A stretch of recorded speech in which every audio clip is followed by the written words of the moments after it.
What is up, you guys? It's your girl Just Saying, coming back at you with another video.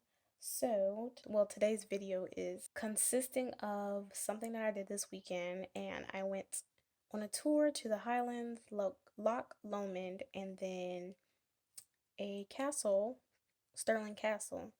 So this is just gonna be like a video of my time there. I had a great time. It was like a 45-minute to an hour drive to get to the location, and this was like a tour, and I've never done a tour where you like drive out of the city and tour places. But yeah, here you guys go. Since I'm in Scotland, some more scenery, some more castle like things, some more mountains, because I'm obsessed, and hope you guys enjoy.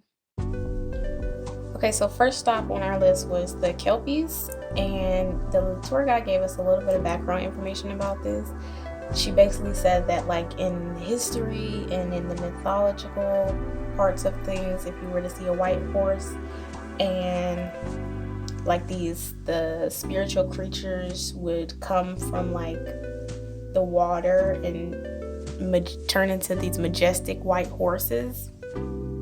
And so she was like, if you ever were to see a white horse in the Highlands, don't touch it, because what happens is that if you touch it, the tentacles or whatever would like come.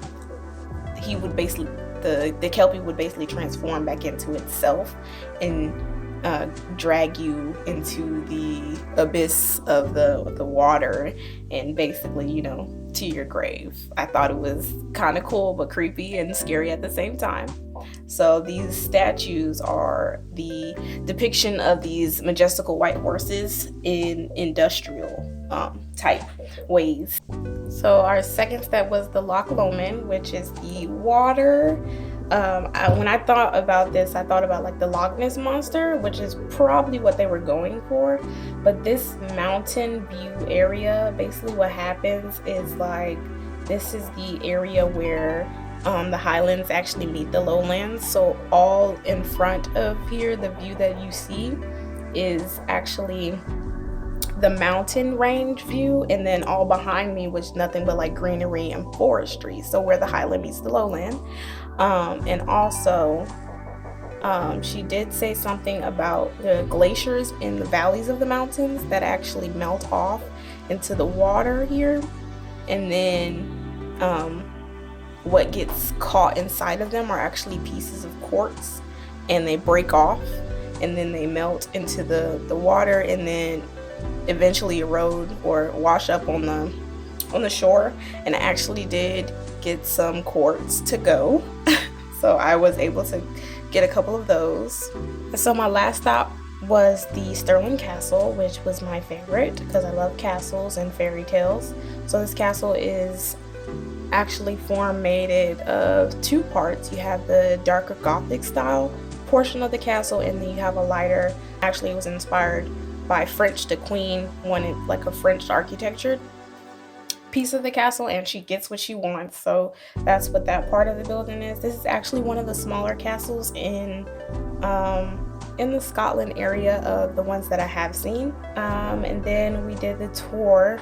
So our first step was just going through like into the chambers. So this door leads to the chambers. We were in the queen's chamber. She has like two separate halls for like dressing, and then she has her bedroom chambers, and then like a tea chamber. So she basically had a lot of chambers. And we went to the king's chamber. I didn't picture any of that. I did think it was very interesting. On the ceiling there are actually these things called sterling heads, which are basically blocks or circular portions of wood that are carved into faces of people, and then some of them are painted over. The ones on the ceiling here, you can see that they're painted over.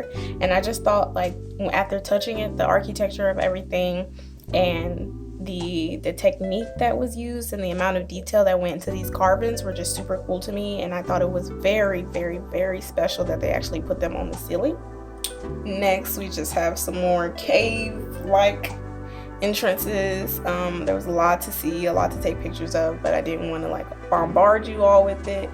In this picture, actually, we just came out of the great kitchen. So there's two separate kitchens, and on the right side of this cobblestone structure is where the kitchen is. That was coming out of the kitchen area, and now we're about to walk outside, which houses a lot of like military things. We're walking down the maze. Say hi to Dominique. Whoa!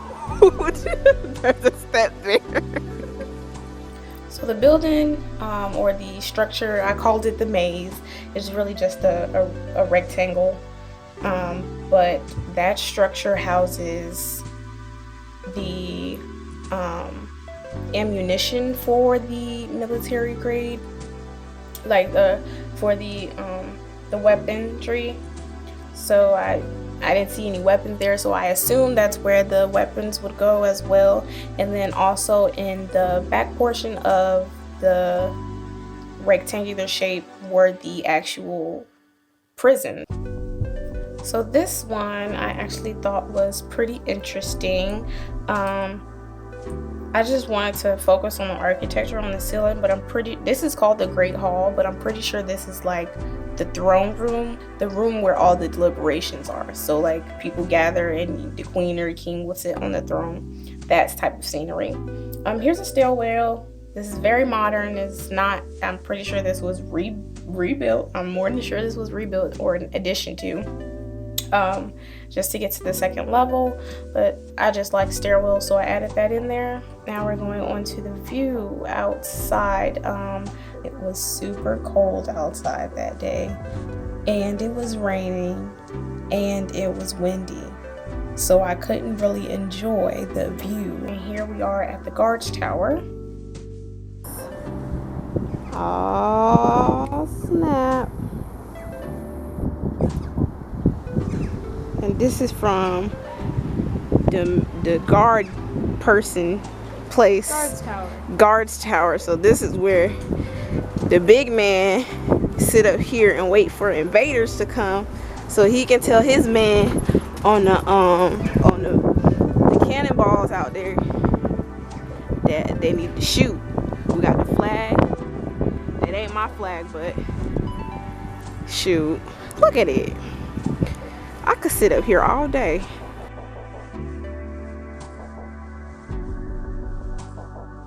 To warn these people.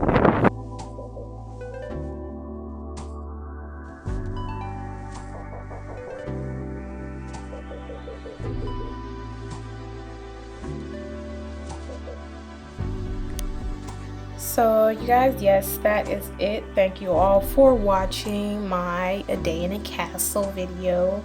Another tour of a little bit more of Scotland. I'll be bringing some more content to you all. Just like, comment, and subscribe. Thank you. Bye bye.